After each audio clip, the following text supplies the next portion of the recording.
दवा जो जान बचाती है, अब उसका गलत इस्तेमाल जान के लिए खतरा बन रहा है। एंटीबायोटिक को मैं कहूँगा कि उस एम्प्लॉय की तरह यूज़ करना शुरू किया कि कुछ भी हो उससे काम करवाओ, भले उसमें कोई रोल है या नहीं। ये सुपर बग्स क्या है? ये सुपर बग्स का एंटीबायोटिक से क्या रिलेशन? इसमें कुछ भी सुपर नहीं है, ये हमारे लिए डेंजरस चीज़ है। भले नाम सुपर रखा गया super bug, but bug is for troubling us, it's not कि वो हमारे कुछ भलाई के लिए। हम रेगुलर यूज ऑफ एंटीबायोटिक्स हर 2-3 महीने में उसका इस्तेमाल करते हैं, कितनी बड़ी प्रॉब्लम है। एक भी एंटीबायोटिक बिना डॉक्टरी सलाह, बिना डॉक्टरी देख रेख के अगर ले रहे हैं तो आप एक सोसाइटी के लिए परेशानी खड़ा कर। दवा जो जान बचाती है, अब उसका गलत इस्तेमाल जान के लिए खतरा बन रहा है। नमस्कार, टोटल हेल्थ पॉडकास्ट में आप सभी का स्वागत है। आज टोटल हेल्थ पॉडकास्ट में हम एक ऐसे खतरे की बात कर रहे हैं जो ना दिखाई देता है, ना तुरंत दर्द देता है, लेकिन अगर समय रहते नहीं समझा गया तो आने वाले सालों में साधारण सा दिखने वाला बुखार भी जानलेवा हो सकता है। मन की बात कार्यक्रम में प्रधानमंत्री नरेंद्र मोदी ने एक बेहद अहम चेतावनी दी है। बिना डॉक्टर की सलाह एंटीबायोटिक मत लीजिए। ये सिर्फ एक सलाह नहीं है, ये आने वाले खतरे की घंटी है। सोचिए, जिस दवा ने करोड़ों जिंदगियां बचाई, एंटीबायोटिक, वही दवा अब बेअसर होती हुई नजर आ रही है। भारत में बिना डॉक्टर के दवा, वायरल में भी एंटीबायोटिक, हर खांसी पर गोली, हर बच्चे के बुखार में स्ट्रॉन्ग डोज, और नतीजा एंटीबायोटिक रेजिस्टेंस, एक साइलेंट महामारी। इस गंभीर मुद्दे पर बात करने के लिए हमारे साथ डॉक्टर नीरज निश्चल मौजूद हैं, जो देश के प्रतिष्ठित संस्थान एम्स से मेडिसिन विभाग के डॉक्टर हैं। बहुत बहुत धन्यवाद डॉक्टर निश्चल, टोटल हेल्थ पॉडकास्ट में आने के लिए, और बहुत बहुत स्वागत। क्यों कहा जा रहा है एंटीबायोटिक्स रेजिस्टेंस एक साइलेंट पैंडेमिक है, जान के लिए खतरा है और देश की सेहत को खोखला बना रहा है? देखिए, मैं थोड़ा इसमें करेक्शन करूंगा कि एंटीबायोटिक हमारे लिए खतरा नहीं बन रहे हैं, उसका मिसयूज़ जो हम कर रहे हैं वो हमारे लिए खतरा बन रहा है। क्योंकि मिसयूज़ से जो हम एंटीबायोटिक रेजिस्टेंट बैक्टीरिया की बात कर रहे हैं वो डेवलप हो रहे हैं। तो मैं कहूँगा कि एंटीबायोटिक हमारे लिए खतरा नहीं है, हमारा जो बिहेवियर एंटीबायोटिक के प्रति है वो हमारे लिए बहुत बड़ा खतरा है। बिल्कुल। क्या गलत यूसेज ऑफ एंटीबायोटिक्स हमारे लिए खतरा बन रहे हैं? कहा जाता है कि कोर्स पूरा ना करना या हर बुखार में एंटीबायोटिक दे देना कितना बड़ी प्रॉब्लम बनती जा रही है। क्योंकि 1928 में मुझे याद आ रहा है कि एंटीबायोटिक्स को इन्वेंट किया गया था, और 100 साल से ज़्यादा हो चुके हैं एंटीबायोटिक्स को देश में आए हुए। क्यों अब ये गंभीर रूप लेता जा रहा है? देखिए, जो 1928 में पेनिसिलिन जो फर्स्ट एंटीबायोटिक था वो एक चांस डिस्कवरी था। कुछ और डिस्कवर करने के चक्कर में ये एक मैजिक बुलेट एक तरह से डिस्कवर हुआ, और वहाँ से जो इन्फेक्शन जो एक leading cause of mortality world over था उस पर बहुत हद तक कंट्रोल करने में हम सफल हो गए। बट एक बार जब हमें कोई ताकत मिलती है, उसका जब हम गलत उपयोग करना शुरू कर देते हैं, जहाँ पे उसका उपयोग नहीं है वहाँ पे भी अगर यूज़ करना शुरू कर देते हैं, तब ये ताकत हमारी कमज़ोरी बन जाती है। तो वैसे ही जो एंटीबायोटिक्स विद टाइम पेनिसिलिन से शुरू हुआ, और देखते देखते न जाने कितने एंटीबायोटिक्स अलग अलग तरह के अलग अलग मैकेनिज्म के साथ बने, जो हमें बैक्टीरिया पे एक तरह से बैक्टीरियल इन्फेक्शन को कंट्रोल करने में हेल्प मिल गया था और हम कंट्रोल कर सकते थे। बट विद टाइम हम कॉम्प्लासेंट हो गए। एंटीबायोटिक को मैं कहूँगा कि उस एम्प्लॉय की तरह यूज़ करना शुरू किया कि कुछ भी हो उससे काम करवाओ, भले उसमें कोई रोल है या नहीं है। तो अब ये एंटीबायोटिक भी थक चुके हैं उसी कॉर्पोरेट एम्प्लॉय की तरह जिसको हर चीज़ में यूज़ किया जा रहा है, और उसका नतीजा ये हो रहा है कि बैक्टीरिया पे ये जो पहले एक्टिव थे वो एक्टिव नहीं हो पा रहे हैं। जो रेजिस्टेंस जो ऑर्गेनिज्म जो बहुत रैपिडली अब हमारे सोसाइटी में फैल रहा है, और ये एक मैं कहूँगा कि एक ऐसा पैंडेमिक है जिसका मैं कहूँगा कि अगर कोविड से हम डरे थे तो उससे कई सैकड़ों गुना टाइम ज़्यादा डेंजरस पैंडेमिक होगा अगर इस तरह का कुछ भी फैल जाता है तो। ICMR की रिपोर्ट्स कह रही हैं, और कई रिपोर्ट्स और भी हैं जो ये कह रही हैं कि कई मौतें एंटीबायोटिक रेजिस्टेंस से हो रही हैं। करीब 3 लाख मौतों का दावा किया जा रहा है। कितनी सच्चाई है इसके अंदर? क्या हमें पता ही नहीं चल रहा कि ये एक पहले से ही एक बड़ा साइलेंट पैंडेमिक हमारे देश में पहले ही पनप चुका है? एग्जैक्टली जैसे कोविड में हम हर न्यूज़ चैनल पे हम एक टिकर देखते थे कि आज इतने लोग इन्फेक्ट हुए, इतनी की डेथ हुई, तो हमारे मन में एक डर रहता था कि भाई ये बहुत खतरनाक बीमारी है, इससे हमें सावधान रहना है। अनफॉर्चुनेटली इस तरह का डेटा पब्लिक डोमेन में इतनी आसानी से आता नहीं है, तो लोगों को पता नहीं है कि ये पेंडेमिक हमारे लिए कितना खतरनाक है जो ऑलरेडी चल रहा है। जैसे आपने नंबर्स दिया 3 लाख 3 लाख मोर्टेलिटी ये प्रिवेंटेबल मोर्टेलिटीज़ हैं, क्योंकि इन्फेक्शन ही एक ऐसी चीज़ है जो कि हम कम्प्लीटली ठीक कर सकते हैं। अगर मैं कहूँ कि अगर किसी को हार्ट अटैक हुआ, स्टेंट डाला, उसकी लाइफ थोड़ी प्रोलॉन्ग करेंगे, हार्ट को हम रीजनरेट करने की सिचुएशन में नहीं होंगे। हम एक सॉल्यूशन देते हैं कि ठीक है अब आप कुछ दिन तक हेल्दी रह सकते हैं। बट इन्फेक्शन ऐसी चीज़ है कि अगर सही दवाई सही डोज में सही ड्यूरेशन के लिए दे तो इसको हम जड़ से ख़त्म कर सकते हैं। और सबसे दुख की बात है कि अगर आप मोस्ट प्रोडक्टिव एज ग्रुप है जो यंग जनरेशन की बात है, जब हम काम के लिए बहुत ही मैं कहूँगा फिट होते हैं, जो 20 से 50 के बीच है, इसमें infection one of the leading cause, in fact to best of my knowledge leading cause of mortality इस पर्टिकुलर एज ग्रुप में है, जो कि प्रिवेंटेबल है जी। और उसमें अगर हम ये रेजिस्टेंस इन्फेक्शन अगर हम इंट्रोड्यूस कर देते हैं तो चीज़ें कितनी डेंजरस हो जाएंगी वो आप समझ सकते हो। तो इसलिए बहुत ज़रूरी है कि हम इस जो एंटी माइक्रोबियल रेजिस्टेंस की जो हम बात कर रहे हैं इसको लेकर हम सचेत हो जाएं और इस पे एक्ट करने की बहुत ज़रूरत है। Not only as a doctor मैं बात करूँगा, एज अ सोसाइटी लेवल जो ऑनरेबल पीएम ने हाईलाइट किया हुआ है कि ये सबकी लड़ाई है, सिर्फ डॉक्टर और एक दो मरीज की बात नहीं है। ये सुपर बग्स क्या हैं? ये सुपर बग्स का एंटीबायोटिक्स से क्या रिलेशन है और क्यों कहा जा रहा है कि ये सुपर बग्स देश का हॉटस्पॉट बन गए हैं? तो हमारा देश माना जा रहा है कि सिंस यहाँ पे एंटीबायोटिक इतनी ईजिली मिल जाती है, मिसयूज़ हो रहा है, तो जो सुपर बग का मतलब ये हो कि ऐसा बग, ऐसा बैक्टीरिया जो अवेलेबल एंटीबायोटिक्स उस पर काम ना करे।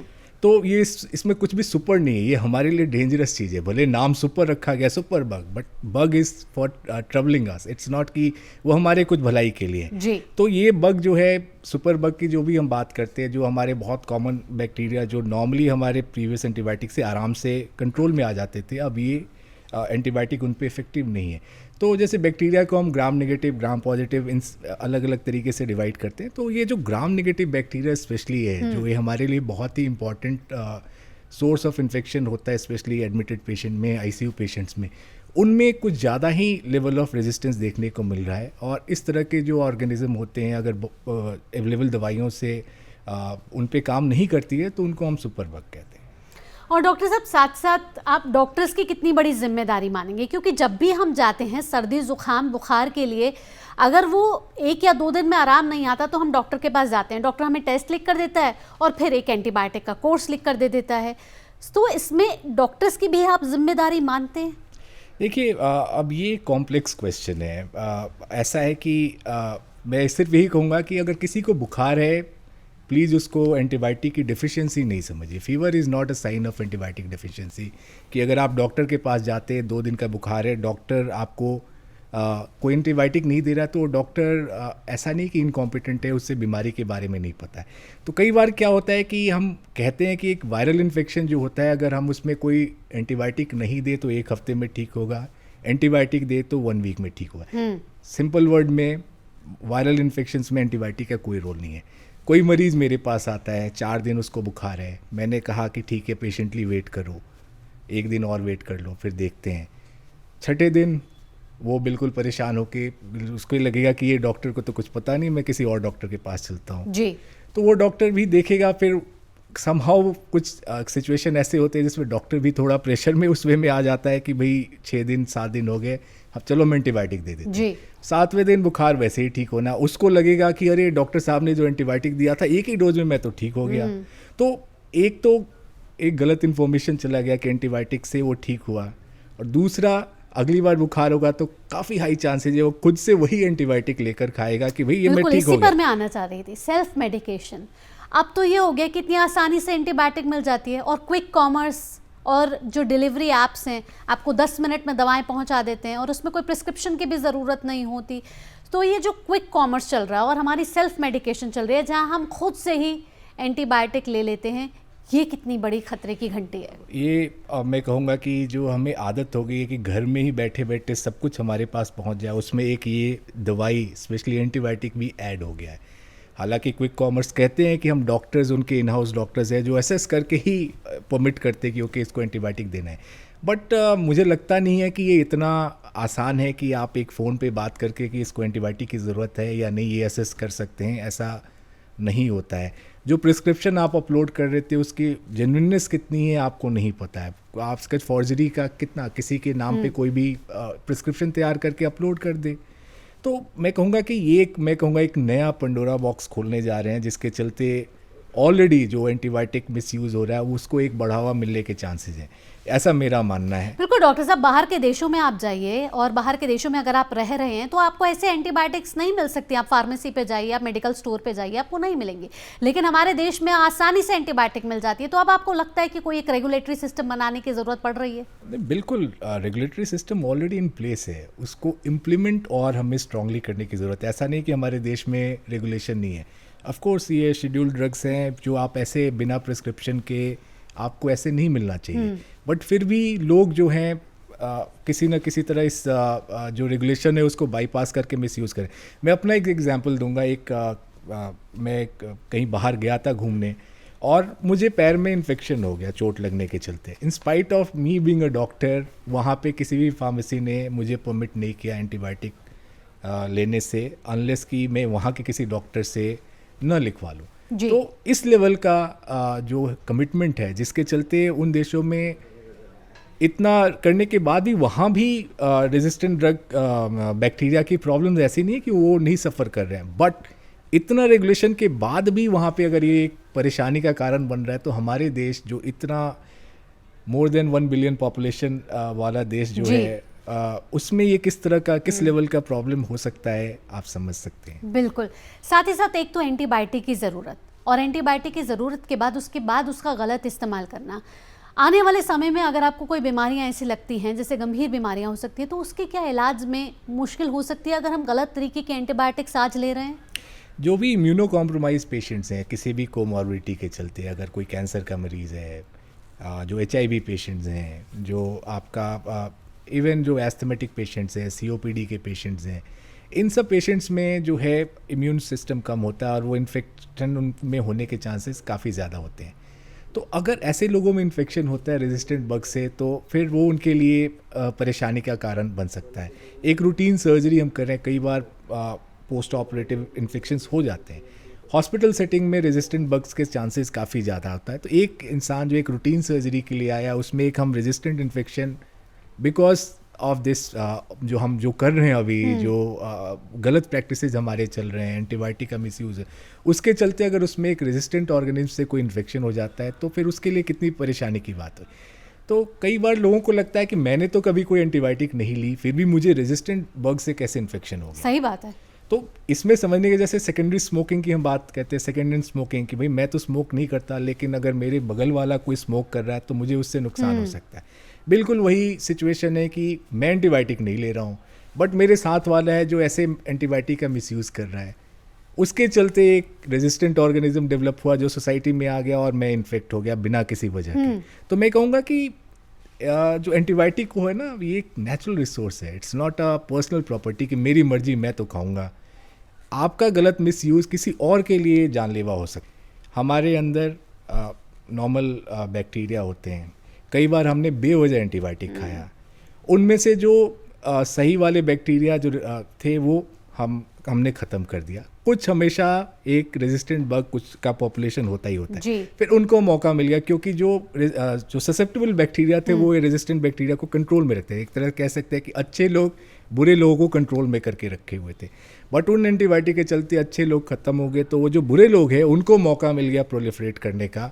वो इन्फेक्शन फिर सोसाइटी में फैलती है और बाकी लोगों को फिर होने के चांसेस होते हैं। मिसयूज़ ऑफ एंटीबायोटिक्स की जब हम बात कर रहे हैं, तो डॉक्टर ने 5 दिन की एंटीबायोटिक प्रिस्क्राइब करी, लेकिन हमें 3 दिन में आराम आ गया और हमने 3 दिन में एंटीबायोटिक्स बंद कर दी। या फिर हमें 5 दिन में आराम नहीं आया, हमें डॉक्टर साहब के पास गए, हमने बोला हमें तो आराम नहीं आया, तो डॉक्टर साहब ने 5 दिन की एंटीबायोटिक्स दूसरी चेंज करके दे दी विद डिफरेंट सॉल्ट। या फिर हम रेगुलर यूज़ ऑफ एंटीबायोटिक्स हर 2-3 महीने में उसका इस्तेमाल कर रहे हैं। कितनी बड़ी प्रॉब्लम है ये? बहुत बड़ी प्रॉब्लम है। अक्सर हमारे क्लिनिक्स OPD में आते हैं ऐसे लोग जो नॉलेजेबल, पढ़े लिखे, अच्छे घर से लोग हैं, जिनमें लिटरेसी हम नहीं कहेंगे कि कोई परेशानी है, लिटरेट लोग हैं, बट वो जो है वो आएंगे, बोलेंगे डॉक्टर साहब मैंने ना पहले ऑगमेंटिन ले लिया, उससे फ़र्क नहीं पड़ा, तो मैंने एजिथ्रोमाइसिन भी खा लिया, क्या अब लिवोफ्लॉक्स भी ले लूँ क्या? तो इस तरह का शो ऑफ नॉलेज आपकी बेवकूफ़ी डेमोन्स्ट्रेट करता है। इट्स नॉट कि आप बहुत इंटेलिजेंट हैं और आप इतने अवेयर हैं कि आपने ढूंढा और आपने सब दवाइयाँ खा के और फिर एक डॉक्टर के पास आके आप कह रहे हैं कि हमने ये सारा कुछ ले लिया, जिससे आप इंटेलिजेंस अपना शो नहीं कर रहे, ये आपका इग्नोरेंस है। तो इस तरह का इग्नोरेंट बिहेवियर जो है उसको हमें बहुत जल्दी मैं कहूँगा कि अपने लाइफ से रूट आउट करना पड़ेगा, वीड आउट करना पड़ेगा। अदरवाइज़ ये जो परेशानी है वो धीरे धीरे बढ़ते जाएगी। तो मैं कहूँगा कि अगर आप एक भी एंटीबायोटिक बिना डॉक्टरी सलाह, बिना डॉक्टरी देख रेख के अगर ले रहे हैं तो आप एक सोसाइटी के लिए परेशानी खड़ा कर रहे हैं। सोसाइटी के लिए भी और डॉक्टर्स के लिए कितना बड़ा चैलेंज बनता जा रहा है डॉक्टर साहब, क्योंकि एंटीबायोटिक्स जब बेअसर हो रही हैं कई बीमारियों पर, इवन साधारण संक्रमण में भी, तो कितना बड़ी प्रॉब्लम है एक डॉक्टर को इलाज करने के लिए भी, क्योंकि आपने बहुत समय तक एंटीबायोटिक्स ली। अब अगर डॉक्टर आपको एंटीबायोटिक देने भी चाहता है लेकिन वो बेअसर हो रही है, तो एंटीबायोटिक से बेअसर क्यों हो रही है? देखिए, अल्टीमेटली ओनस डॉक्टर के ऊपर ही आता है। अगर कोई मरीज़ ठीक नहीं होता है तो डॉक्टर की ही रिस्पॉन्सिबिलिटी मानी जाती है कि भाई उसने ठीक से इलाज नहीं किया या एप्रोप्रिएट दवाई नहीं दी, जिसके चलते मरीज़ को नहीं बचा पाए। कई बार हम ऐसे सिचुएशन में आते हैं जब हमें पता है कि उस पर्टिकुलर मरीज़ को ऐसा इन्फेक्शन हो रखा है जिसमें जो भी अवेलेबल दवाइयाँ हैं वो शायद रेजिस्टेंट है, वो हमें दिख नहीं रही है। कई बार होता है कि लोग पहले से दवाई लेकर आते हैं। हम कोई भी एंटीबायोटिक देने से पहले हमेशा कोशिश करते हैं कि उस बैक्टीरिया का कहीं ना कहीं से हम ग्रोथ देख लें, किस दवाइयों से ससेप्टेबल है नहीं है वो देखें। बट अगर आप पहले से एंटीबायोटिक लेकर आते हैं तो हम कई बार वो बैक्टीरिया ग्रो नहीं कर पाते और फिर हमें एम्पेरिकली दवाई देने की ज़रूरत पड़ती है पेशेंट के सिचुएशन को देखते हुए। तो अगर एम्पेरिकल दवाई उस बैक्टीरिया पे काम कर रहा है तो पेशेंट ठीक होगा, नहीं हो रहा है तो फिर डेफिनेटली पेशेंट की हालत ख़राब होती है। तो मैं कहूँगा कि अगर दवाई आप जो भी लेते हैं इस तरह का एंटीबायोटिक, तो वो डॉक्टर के लिए भी एक परेशानी का कारण बनता है कि वो डायग्नोसिस रीच करने में परेशानी होती है कि किस तरह का इन्फेक्शन है वो हमें नहीं पता होता है। जो एंटी माइक्रोबियल रेजिस्टेंस की बात कर रहे हैं उसमें एक इम्पॉर्टेंट चीज़ टीबी भी एक बहुत इंपॉर्टेंट चीज़ है, क्योंकि टीबी एक जानलेवा बीमारी है और मैं कहूँगा ये प्रिवेंटेबल जानलेवा बीमारी है। अगर आप दवाई ठीक से लेंगे आप बिल्कुल ठीक होंगे, स्वस्थ होंगे। होता क्या है कि टीबी जैसी बीमारियों में दवाइयाँ थोड़ी लंबी पड़ती है। जैसे चेस्ट की टीबी में यूजुअली हम 6 महीने के लिए दवाई देते हैं। तो जब हम दवाई देते हैं दवाई बहुत इफेक्टिव होता है, तो पहले 1.5-2 महीने में पेशेंट बिल्कुल नॉर्मल हो जाता है। उसके बाद उसको लगता है कि मैं क्यों दवाई खाऊं और वो दवाई लेना बंद कर देता है। बट ये स्लो ग्रोइंग बैक्टीरिया है जो धीरे धीरे मल्टीप्लाई करते हैं। जब तक मल्टीप्लाई नहीं करेंगे इनको मारना थोड़ा मुश्किल होता है। तो पेशेंट को तो लगे मैं ठीक हो गया हूँ, दवाई लेना बंद कर देगा और उसके चलते जो रेजिस्टेंट बैक्टीरिया है वो फिर प्रोलिफरेट करना शुरू करते हैं और वो परेशानी का कारण बनते हैं। तो टीबी को एलिमिनेट करने में एक सबसे बड़ी समस्या ये भी है कि हम दवाइयों को ठीक से नहीं लेते हैं और बीमारी एक से दूसरे को फैलाते हैं। जो मैंने कहा कि किसी और की मैं कहूँगा कि कमज़ोरी के चलते किसी और को नुकसान भुगतना पड़ता है। और अब हम आते हैं बच्चों पर भी, क्योंकि बच्चों को भी कई बार मौसम चेंज होता है तो सर्दी ज़ुकाम बुखार तो लगा ही रहता है और बच्चों को 2 दिन अगर कोई दिक्कत हो जाए तो तीसरे दिन डॉक्टर के पास भागना पड़ता है। लेकिन बच्चों को भी जो स्ट्रॉन्ग डोजेस दी जा रही हैं, एंटीबायोटिक्स के कोर्स रेगुलरली दिए जा रहे हैं, आने वाले समय में उनके लिए कितनी बड़ा एक चैलेंज है? और क्या बच्चों को इतनी स्ट्रॉन्ग एंटीबायोटिक्स देना जल्दी बीमारी का पता ना चलने पर भी सही है? देखिए, स्ट्रॉन्ग एंटीबायोटिक करके कुछ होता नहीं है। एंटीबायोटिक किस पर्पस के लिए दिया जा रहा है उस पर हम डिसाइड करते हैं जी कि ये इस एंटीबायोटिक की उस पर्टिकुलर सिचुएशन में ज़रूरत है या नहीं। तो स्ट्रॉन्ग और मैं कहूँगा हाई डोज तो चलो ठीक है, हाई डोज कई सिचुएशन में हमें देना पड़ता है, बट ये स्ट्रॉन्ग एंटीबायोटिक का कोई कॉन्सेप्ट नहीं है। उस पर्टिकुलर बीमारी में वो एंटीबायोटिक सुटेबल है या नहीं वो हमें देखने की ज़रूरत है।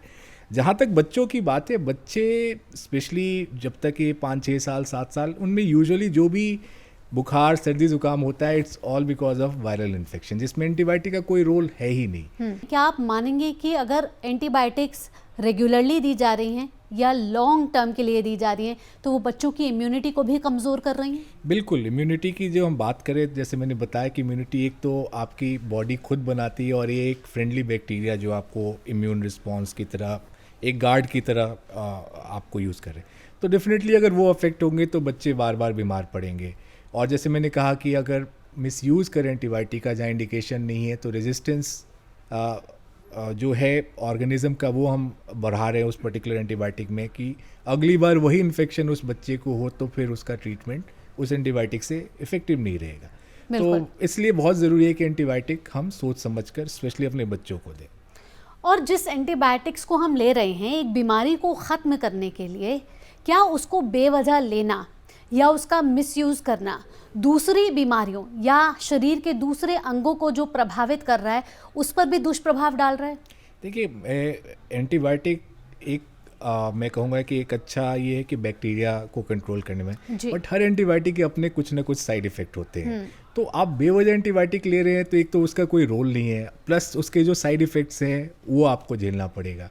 तो इसलिए बहुत ज़रूरी है। आप इवन हम जैसे हम बात करते हैं कि अगर बहुत कॉमनली ऑगमेंटिन ब्रांड है वैसे तो, बट जो एमॉक्सिसिलिन क्लेवलिनिक एसिड का कॉम्बिनेशन होता है तो वो आप ज़बरदस्ती ले रहे हैं तो कई बार लोगों को उसके चलते डायरिया हो जाता है।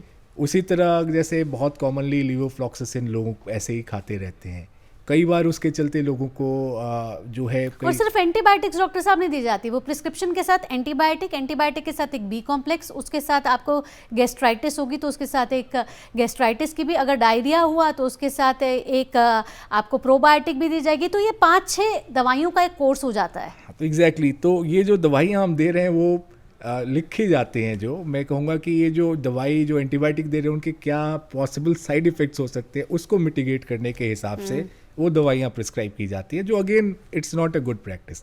तो डेफिनेटली हमें एक मैं कहूँगा कि इन्फॉर्म डिसीजन के साथ जो हमारे पास एविडेंस है, एविडेंस बेस्ड जो मेडिसिन लिखने के जो प्रिस्क्रिप्शन है वो बिल्कुल उसके हिसाब से होना चाहिए। पेशेंट की क्या रिक्वायरमेंट है, पेशेंट की क्या डिमांड है, उससे हमें कोई मतलब नहीं होना चाहिए। बिल्कुल। पेशेंट के रिक्वायरमेंट के हिसाब से हमें दवाई लिखनी चाहिए और पेशेंट को भी समझना चाहिए कि डिमांड से एंटीबायोटिक अगर लिखवा भी ले रहे हैं तो अल्टीमेटली नुकसान उनका होगा।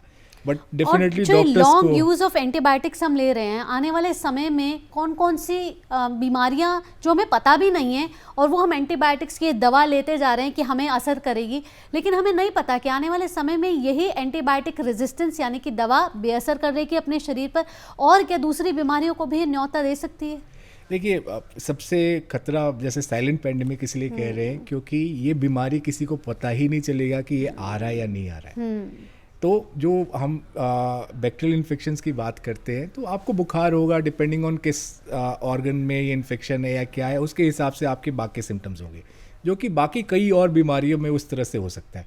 तो मैं कहूँगा कि ये कि साइलेंटली आपके शरीर में जाएगा बिना किसी वार्निंग के और आपको बीमार करेगा, ऐसा बीमार की जिसमें दवाइयों का असर नहीं होगा। बाकी बीमारियों में जैसे मैंने बताया, कैंसर का एग्जाम्पल दिया, HIV पेशेंट्स का एग्जाम्पल दिया कि इनमें अगर वो इन्फेक्शंस होते हैं तो वो फिर उनके लिए ज़्यादा खतरनाक हो सकता है। और कौन कौन सी दवाइयाँ आजकल ऐसी कही जा रही हैं, कौन सी ऐसी एंटीबायोटिक्स हैं जो बेअसर हो गई हैं? जो कॉमनली यूज जो भी एंटीबायोटिक, जैसे अगर हम बात करें जो टाइफाइड फीवर की हम बात कर रहे हैं तो उसमें जो फर्स्ट लाइन जो दवाइयाँ जो आराम से पहले काम करती थी वो काम करना बंद कर चुकी है, क्योंकि उसको हम और किसी इन्फेक्शन में यूज़ करना शुरू कर दिया। तो उसके चलते जो नॉर्मली जो ऑर्गेनिज्म ये जो एंट्रिक फीवर करता है वो ससेप्टेबल होता था, जो अब नहीं है, जिसके चलते हमें दूसरी दवाइयाँ देनी पड़ रही है। यूरिन इन्फेक्शन की बात करते हैं, जो कॉमन ऑर्गेनिज्म थे, जो कॉमन एंटीबायोटिक से बहुत फ्रिक्वेंटली ससेप्टेबल थे, अब वो हम देख रहे हैं कि उतनी आसानी से वो ससेप्टेबल नहीं रहे, वो रेजिस्टेंट होते जा रहे हैं। तो जो भी दवाइयाँ थी पहले जो सिंपल दवाइयों से जो इन्फेक्शंस कंट्रोल हो जाते थे, अब उसके लिए हमें नई दवाइयाँ देनी पड़ रही है और अल्टीमेटली वो नई दवाइयाँ भी मिसयूज़ होने से फर्दर वो बेअसर होते जाएंगी। बिल्कुल। और इसके साथ डॉक्टर साहब सवाल ये भी है कि अब as a citizen, as a नागरिक, या फिर अगर हम बीमार भी हैं, हमें क्या सावधानियाँ बरतनी चाहिए? क्योंकि डॉक्टर पे जाने से पहले हमें ये भी पता होना चाहिए कि संयम बढ़ता जाए। अगर सर्दी ज़ुकाम है तो 2-3 दिन का इंतज़ार करना चाहिए। आप एज अ डॉक्टर क्या सलाह देंगे अगर कोई बीमार है नॉर्मल सर्दी ज़ुकाम खांसी से या कुछ और बीमारी से भी, तो एंटीबायोटिक की ज़रूरत आखिरकार पड़ती कब है? देखिए, मैं कहूँगा कि ऐसा नहीं है कि अगर बीमार है तो डॉक्टर के पास जाना कोई गलत काम है। पहले दिन भी आप डॉक्टर के पास जा सकते हैं, बट यूजुअली डॉक्टर्स यही कहेंगे कि भाई ये सिम्टम्स देख के, ये सब एक जनरलाइज चीज़ में नहीं कह सकता। अगर मुझे कोई पहले से कोमॉर्बिडिटी है, मैं एल्डरली हूँ, मैं छोटा बच्चा हूँ, कोई और कॉम्प्लिकेशन मेरे लाइफ में पहले से है, मेडिकल प्रॉब्लम है, तो उसमें हमें थोड़ी सावधानी बरतनी। तो मैं एक अपरेंटली हेल्दी आदमी की बात कर रहा हूँ, एक यंग आदमी की बात कर रहा हूँ जिसको कोई कोमॉर्बिडिटी नहीं है। अगर उसे 1-2 दिन की बुखार है, स्पेशली कहीं से ट्रैवल करके आ रहा है, या फिर सोसाइटी में ऑलरेडी सर्दी ज़ुकाम वाला कुछ फैला हुआ है, ठंड का मौसम है, सीज़न चेंज हुआ, तो इन सब चीज़ों में काफ़ी हाई चांसेज है कि ये वायरल इन्फेक्शन होगा। पेशेंटली आप 2-3 दिन वेट कीजिए। सिम्टम्स धीरे धीरे सिम्टोमेटिक ट्रीटमेंट, बुखार के लिए पैरासीटामोल, सर्दी ज़ुकाम में उसके लिए कुछ एंटी एलर्जिक मेडिकेशन आप लेकर आप वेट कीजिए। अगर फिर भी ठीक नहीं हो रहा है या कोई वार्निंग साइंस आ रहे हैं कि अगर कोई है जिसका खांसी बढ़ते जा रहा है, सांस की तकलीफ़ आ गई, तो ये वार्निंग साइंस आपको बॉडी दे देता है कि तब आपको डेफिनेटली डॉक्टर के पास जाना चाहिए। And then doctor will decide, कुछ टेस्ट कराएगा कि भाई इसमें क्या है, ये वायरल इन्फेक्शन की तरफ है, बैक्टीरियल इन्फेक्शन है, या कोई और बीमारी है जी। या कोई ऐसा इंडिकेशन है जिसमें हम एंटीबायोटिक हमें देना है या नहीं देना है, उसके हिसाब से। आखिरी सवाल यही डॉक्टर साहब की, क्योंकि आपने बताया कि कई दवाइयाँ बेअसर हो रही हैं और हमारे नॉर्मल जो चीज़ें हमको हो रही हैं, कुछ ऐसी दिक्कतें हमें हो रही हैं, उस पर काम नहीं कर रही। अब वक्त आ गया है, जिस जनरेशन में हम हैं, नए एंटीबायोटिक्स आएँ, न्यू वैक्सीन्स आएँ या फिर न्यू ऑल्टरनेटिव्स आएँ जो आने वाले भविष्य में ज़्यादा कारगर साबित हों और जो बीमारियाँ हमें आने वाले समय में ना लगें। देखिए, जो एंटीबायोटिक्स अभी हमने देखा वो भी अपने समय के बहुत कारगर और उपयोगी एंटीबायोटिक थे, जो अब हमारे मिसयूज़ के चलते बेकार हो गए। तो अब कितने भी एंटीबायोटिक वैक्सीन बनाते रहें, अगर अपने बिहेवियर में हम चेंज न लाएं, हम इस पर्टिकुलर रिसोर्स को एक नेचुरल रिसोर्स, एक सोसाइटी का रिसोर्स ना सोच के, पर्सनल रिसोर्स सोच के मिसयूज़ करें, तो आप कितने भी एंटीबायोटिक बनाते रहिए, कितने भी वैक्सीन बनाते रहिए, बैक्टीरिया एक तरीका निकाल लेगा अगर आप मिसयूज़ कर रहे हो रेजिस्टेंट होने का। क्योंकि सर्वाइवल ऑफ द फिटेस्ट है, ऐसा है, बैक्टीरिया को भी सर्वाइव करना है, तो आप उस पर अटैक करेंगे, वो अपना एक सॉल्यूशन निकालेंगे।